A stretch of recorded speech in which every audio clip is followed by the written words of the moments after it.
Hello students, myself BN Singh from Solar Technology. We are discussing about the physics solve questions of NEET 2019 and that will be helpful for the guideline in the coming NEET examination 2020 examination, which is coming very shortly. Up till time we have already solved and discussed 1 to 25 questions in physics. Now just we are starting from 26 and it will go up to 26 to 35. Okay, then just please see question number 26. What is there? At a point A on the earth's surface, the angle of dip delta is equal to plus 25. Delta is equal to plus 25. At the point B on the earth's surface, the angle of dip delta is equal to minus 25. We can interpret that there are four options. A and B are both located in the northern hemisphere. A is located in the southern hemisphere and B is located in the northern hemisphere. A is located in northern hemisphere and B is located in the southern hemisphere. And fourth, A and B both located in the southern hemisphere. So there are four options. Actually what's happening here, so you find what is the angle of dip. Angle of dip is the angle between the earth's resultant magnetic field from horizontal. So what is the delta is the horizontal and horizontal के साथ जो angle बना रहा है that is resultant magnetic field. So this is one is the delta. यहाँ horizontal के साथ बना रहा है, this is negative, positive. What is happening? कहता है dip is 0 at equator. Dip is 0 at equator. Equator पर 0 होता है, ठीक है. And positive in northern hemisphere. In southern hemisphere, dip angle is considered as negative. So at equator, dip is 0. Okay. And in the from equator to when we go to the northern sphere, it is positive, dip is positive, and in the southern sphere it is negative. So here what's happening here? Here is the, you see the questions. Delta is equal to plus 25. But 25 plus 25 means this is 25 degree in the northern hemisphere and delta is minus 25 in the southern hemisphere. Okay, so what will be the answer? A is located in the northern hemisphere and B is located in the southern hemisphere. So right answer is 3. Okay, is it clear? Okay, thank you. So answer is the 3. Right answer is the 3. Now see the question number 27. The total energy of an electron in an atom is on atom in an orbit is minus 3.4 electron volt. कहता है what's saying? The total energy of an electron in an atom in an orbit is minus 3.4 electron volt. Its kinetic energy and potential energy are respectively. So four options have been given regarding its kinetic energy and potential energy. So what's there? Minus 3.4 electron volt and minus 3.4 दोनों 3.4 electron volt है. In second option minus 3.4 electron volt and minus 6.8, 3.4 and minus 6.8 electron volt and 3.4 electron volt and 3.4 electron. Okay, so what would be the correct? As you know in Bohr's model of hydrogen atom क्या हो रहा है? Kinetic energy क्या है? What is kinetic energy? Is the mod of total energy. T is the total energy का mod है, ठीक है. तो यहाँ काइनेटिक टोटल एनर्जी कितना दिया है? Minus 3.4 electron volt. सो इसका मोड कितना हो जाएगा? माइनस नहीं रहेगा, 3 से ओनली मोड में 3.4 हो जाएगा, माने मैग्नीट्यूड, ठीक है. Okay, so here is the mode में 3.4 आ रहा है. ये काइनेटिक एनर्जी कितना है? 3.4 इलेक्ट्रॉन वोल्ट, ठीक है. इसलिए कहता है टोटल एनर्जी. आप जानते हैं क्या हो रहा है? What is total energy? Total energy is equal to के kinetic energy plus potential energy. Total energy क्या हो रहा है? Kinetic energy plus potential energy. तो total energy is equal to minus 3.4 and that is equal to kinetic energy निकल चुका है 3.4 plus 3.4 and plus v, v is the potential energy, इसलिए v equal to क्या होगा -3.4, आई भी 3.4 उधर चला जाएगा तो माइनस कितना होगा 6.8, -6.8 इलेक्ट्रॉन वोल्ट हो गया। ये क्या हो गया, ये हो गया हमारा potential energy. So -6.8 is the potential energy and kinetic energy is 3.4 electron volt. Okay, so right answer will be, यहाँ देखिए 3.4 electron volt and -6.8 electron volt. So right answer is the 3। Okay, clear है। चलिए देखिए question number 28। In total internal reflection when the angle of incidence is equal to the critical angle. ठीक है, कह रहा है कि in the total internal reflection when angle of incidence is equal to the critical angle for the pair of media in contact, what will be the angle of refraction. क्या होगा angle of refraction? Option क्या दिया है 180 degree, 0 degree, equal to angle of incidence है 90 degree. यहाँ देखिए क्या हो रहा है, क्या सवाल है, सवाल is the in total internal reflection में when angle of incidence equal to the critical angle. यहाँ देखिए क्या आ रहा है, देखिए यहाँ से एंगल हम ले रहे हैं एक, ठीक है, यहाँ से आया आई सी, माने यहाँ से angle of ray of incidence जो है क्या है, इंसिडेंस जो है कितना है रे ऑफ इंसिडेंस आई सी माने क्रिटिकल एंगल के, क्रिटिकल रे के साथ में कॉन्साइड कर रहा है। आई हॉरिजॉन्टल के, ये देखिए यहाँ परपेंडिकुलर है, यहाँ क्या है परपेंडिकुलर है, परपेंडिकुलर सा जो एंगल बना रहा है angle of incidence that is known as critical angle. ठीक है, तो क्रिटिकल एंगल के साथ में एंगल ऑफ इंसिडेंस मैच कर रहा है दोनों। ठीक है, और यहाँ आने के बाद क्या हो रहा है, यहाँ हॉरिजॉन्टल हो रहा है। क्या हॉरिजॉन्टल हो रहा है, ये देखिए ये जो क्या है, ये angle of what will be the angle of reflection. यहाँ एंगल ऑफ रिफ्लेक्शन क्या हो रहा है, देखिए यहाँ से आने के बाद जो रिफ्लेक्ट जो कर रहा है रिफ्लेक्शन जो है वो क्या हो रहा है, यहाँ देखिए क्या हो रहा है, हॉरिजॉन्टल के वर्टिकल के साथ 90 डिग्री का कोण बना रहा है। ओके, सो देखिए at I equal to I C refracted ray grazes with the surface, इस सरफेस के साथ मैच कर रहा है। सो एंगल ऑफ रिफ्रैक्शन कितना यहाँ बन रहा है हमारा 90 डिग्री बन रहा है। ठीक है, क्लियर है 90 डिग्री। सो आंसर कितना होगा मेरा 4, आंसर इज 4। देखिए 4 में क्या लिखा है 90 डिग्री। ओके, क्लियर है। क्वेश्चन सब बहुत अच्छा क्वेश्चन है, थोड़ा सा ध्यान देने की आवश्यकता है, अब बिल्कुल क्लियर हो जाएगा। आप एग्जाम में कभी आप लोग हड़बड़ाइए नहीं, कोई नर्वस नहीं होना है, डिस्टर्ब नहीं होना है। फिजिक्स का क्वेश्चन बहुत आसान होते हैं और कोई भी क्वेश्चन ऐसा नहीं है जो 1 मिनट के अंदर में नहीं बनेगा, सब क्वेश्चन बन जाएंगे। ठीक है, सिर्फ आपको पैसेंस रखना और ध्यान से देखना है। Okay, now see the question number 29। The work done to raise a mass m from the surface of the earth to a height h which is equal to the radius of the earth is.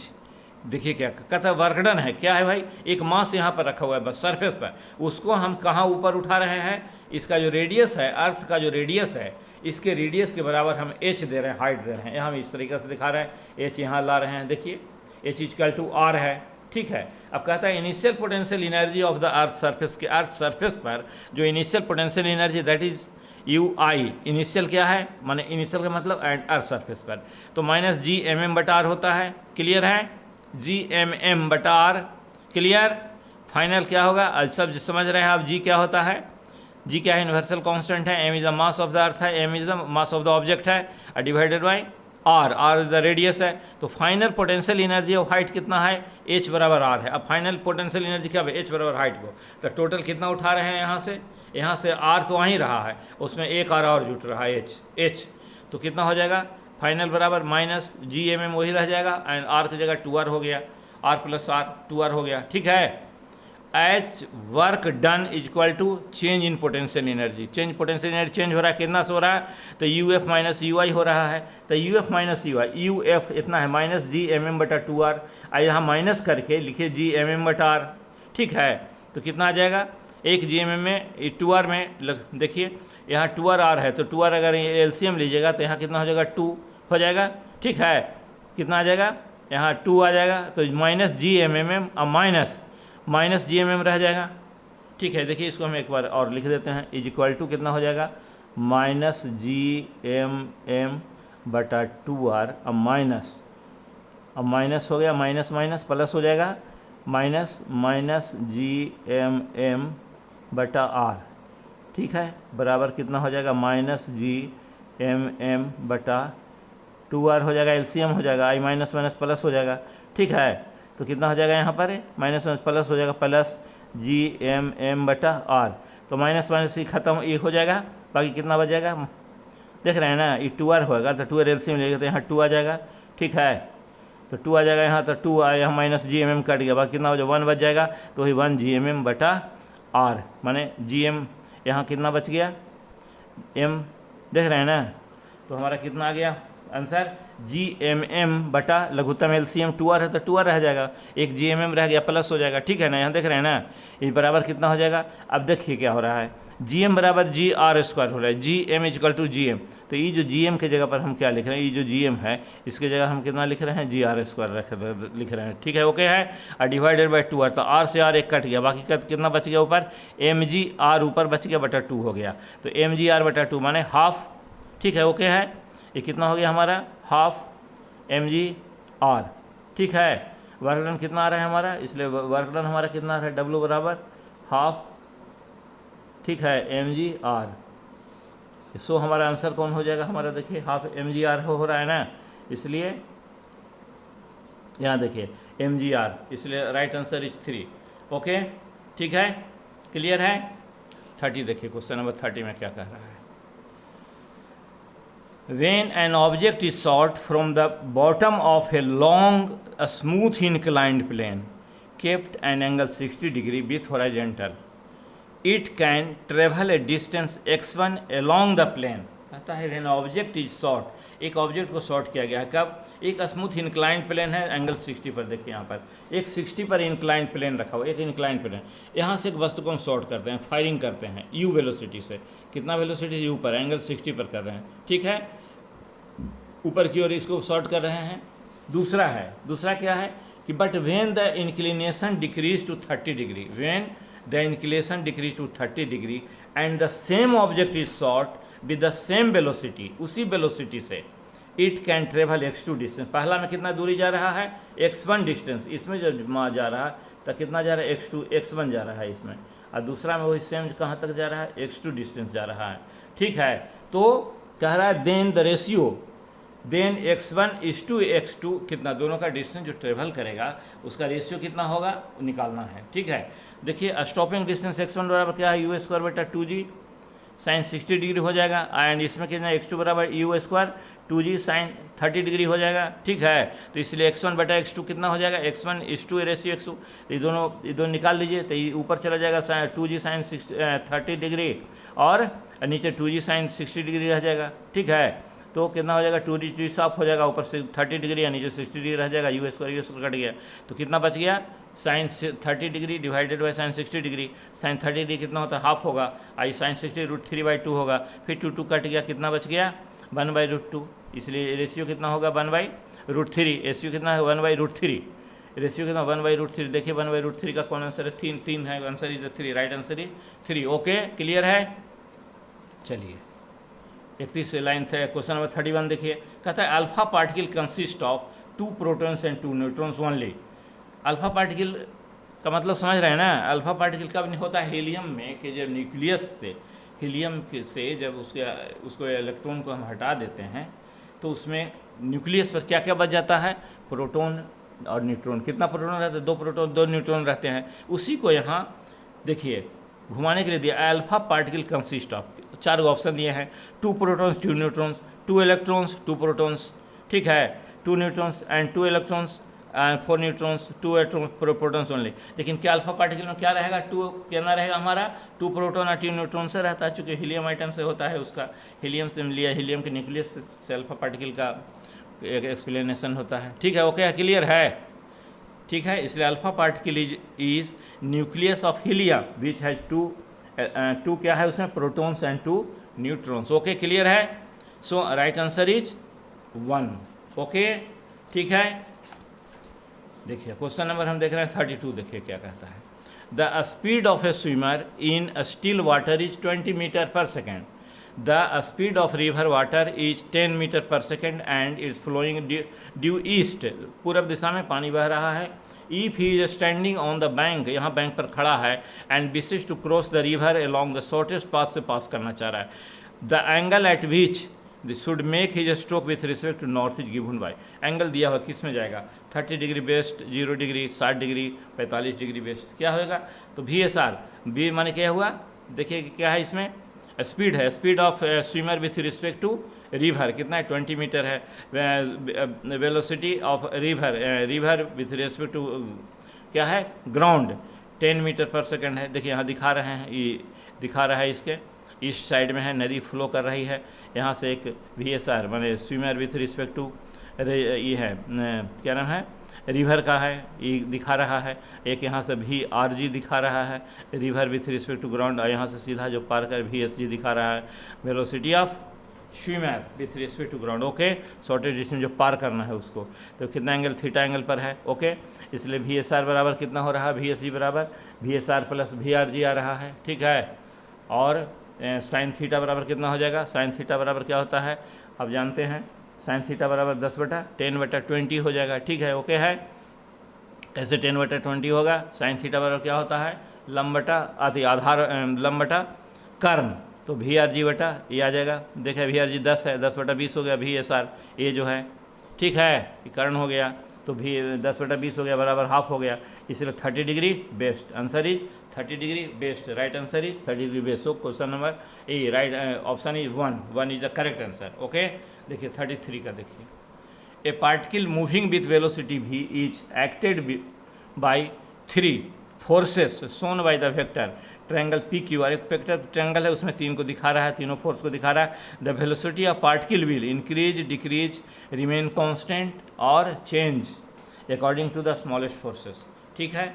इसको क्या हमको करना है, देखिए कहता है कि 3 forces है, ठीक है, एक यहाँ से सीधा इधर इधर, तीनों जब फोर्स बना रहा है तो क्या है, दैट इज जो क्लोज लूप बना रहा है, इन सेम ऑर्डर में है, इसलिए नेट फोर्स यहाँ पर क्या लग रहा है, हमारा 0 लग रहा है, तो फोर्स बराबर क्या होता है, मास इनटू एक्सेलरेशन, तो m इंटू डी वी बटा d t, d we by D t is the acceleration, so mass into acceleration कितना आएगा, 0 आ जाएगा, ठीक है, तो इसका मतलब भी क्या हुआ, हमारा कांस्टेंट है, तभी ना आएगा D we by D T आ रहा है, ठीक है, तो D we by D T हमारा क्यों 0 आएगा, इसलिए कि हमारा वेलोसिटी कांस्टेंट है, इसलिए एक्सेलरेशन हमारा शार्प हो रहा है, तो एक्सेलरेशन नहीं आ रहा है, वेलोसिटी कांस्टेंट, एक्सेलरेशन 0 हो जाएगा, ठीक है, ओके है। सो राइट आंसर इज क्या हो रहा है, आंसर इज 3, देखिए यहाँ 3 में क्या दिया है, डिक्रीज रिमेन कांस्टेंट, क्या रिमेन कांस्टेंट होगा, तो पार्टिकल मूविंग विद वेलोसिटी भी लोकेटेड इतना, वेक्टर ट्रायंगल इतना, the velocity of particle will, velocity of particle, देखिए velocity of particle will remain constant, okay, clear है, कोई कन्फ्यूजन। अब देखिए question number 34, 2 particles A and B are moving in uniform circular motion in concentric circles of radii RA and RB, 2 है, एक का RB है, एक का RA, 2 कंसेंट्रिक है, सर्कुलर है, ठीक है, सर्किल्स में देखिए क्या है, with speed V and V, इसके अलग अलग सबका स्पीड एक V है, एक का स्पीड V है, ठीक है, और respectively their time period of rotation is the same, rotation एक साथ घूम रहा है, दोनों सेम है, इसलिए the ratio of angular speed of omega A and omega B के बीच में जो रेशियो होगा क्या होगा, r A is to r B, v A is to v B, r B into r B is to r A and 1:1, क्या होगा भाई, देखिए ओमेगा ए बराबर कितना हो रहा है, 2π/t होगा, तो टी ए हो गया, डब्ल्यू बी के लिए, ओमेगा बी के लिए 2π/tv हो जाएगा, माने time period of B, okay, तो सो ओमेगा ए बटा ओमेगा बी बराबर कितना होगा, टाइम इसका कितना लग रहा है, टाइम पीरियड क्या है इसका, T V divided by T, उल्टा हो जाएगा, ठीक है, बराबर कितना होगा, t/t, दोनों कट, दोनों चूँकि बोथ आर इक्वल, यहाँ दिया हुआ है, देखिए time period rotation is the same, इससे दोनों टी हो, इसलिए 1:1, इसलिए आंसर कितना हो गया 4, देखिए 1 में क्या 1:1, आंसर 4, ओके, ठीक है, अच्छा ठीक है, क्लियर लग रहा है ना। चलिए क्वेश्चन एक और देख लीजिए 35, a block of mass 10 kg is in contact against the inner wall of a hollow cylindrical drum of radius 1m, ठीक है, एक रेडियस है, उस एक हॉलो सिलेंडर है जिसका अंदर का रेडियस 1m है, the coefficient of friction between the block and inner wall of cylinder, दोनों के बीच में जो म्यू है 0.1 है, the minimum angular velocity needed for the cylinder to keep the block stationary when the cylinder is vertical, vertical ऐसे ही rotate कर रहा है अबाउट इस एक्सिस, ये एक्सिस के लॉन्ग जो सीधा है या ऐसे एक्सिस के लॉन्ग ये क्या कर रहा है, रोटेट कर रहा है, ठीक है। तो एक्सिस विल भी क्या होगा, इसका रेशियो क्या होगा, वर्टिकल एंड रोटेटिंग। द क्या कर रहा है, the minimum angular velocity needed for the cylinder to keep the block stationary when the cylinder is vertical, rotating कर रहा है तो उसका एंगुलर जो ओमेगा जो है कि नहीं, उसका मान मिनिमम कितना होगा, ठीक है। तो क्या कह रहा है, for equilibrium of the block limiting friction क्या होगा, F L equal to greater equal to zero आ गया, फ्रिक्शन का एम जी आ जाएगा, ग्रेटर और इक्वल टू एम जी बराबर mu into N, greater equal to M G हो जाएगा, ठीक है। और एम एन कितना होगा, M R omega square, greater M G आ गया, इसलिए ओमेगा बराबर कितना हो जाएगा, एम एम कट गया, ठीक है, जी बटा कितना आ जाएगा आर, देखिए एम एम कट गया तो कितना हो जाएगा, ओमेगा बराबर जी बटा ओमेगा आर हो जाएगा, देख रहे हैं ना, जी बटा देखिए जी बटा हाँ जी बटा कितना आ जाएगा, ओमेगा बराबर आर म्यू आ जाएगा, ठीक है। इसलिए ओमेगा मिनिमम कितना आ जाएगा, under root g divided r में बराबर कितना होगा 10, जी कितना है 10 है, और आर म्यू कितना दिया हुआ है 0.1, आर कितना है, रेडियस 1 मीटर है। सो ये 0.1 को देखिए 1/10 हो जाएगा, ऊपर 100 चला गया, 10 चला गया 100 हो गया, इसलिए टोटल अंडर रूट 100 बराबर 10 रेडियन पर सेकेंड आ गया। सो आंसर कितना हमारा हो जाएगा, कितना मांग रहा था 10(3), this is right answer. Okay, ठीक है, क्लियर है, दिस इज ऑल अबाउट। बाकी हम लोग फिर देख रहे हैं 36 हम लोग फिर चलेंगे और 45 तक इसको कंप्लीट करेंगे। Okay, till that thank you very much.